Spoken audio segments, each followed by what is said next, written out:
انا هوريك يا نصار، هوريك اسود ايام حياتك. يا مسبتي انت ايه ده؟ ايه اللي بتعمليه ده؟ هولع له في البيت. ولا حلو في البيت؟ انت كنت في حالك ولا ايه؟ وحياة ده لوريله اسود ايام حياته، كل ده عشان انا حبيته؟ طب انا هوديه في 60 داهيه واحنا فيها. الله، لعلمك بقى اللي واقفه قدامك دي جايبه 3/4 رجاله اسكندريه تما تحت رجلي. بايه بقى؟ بالدلع والحنيه. امال ايه؟ ما الرجاله ما تجيش كده.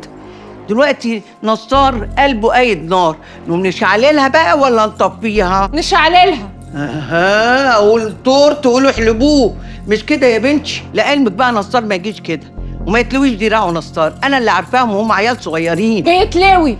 الله، مش بيقولوا ان الدوي على الودان امر من السحر؟ وبيقولوا كمان ان السكوت هو السحر. الله، افضلوا قدامه كده ولوديه، خليه يشوفك من بعيد ويبقى مش شحتف عليكي وما يطولكيش. ايوه، ما انت كمان ساعديه، رجعي له قلبه في صدره. الله، انا عايزه نصار. انا هلفهولك في جردان واجيبهولك نصار، خلاص؟ بس انت كمان ساعديه ورجعي له بنته. ايوه، ساعتها هيشيل عينيه ويحطك انت مكانها. قلت يا عدولي.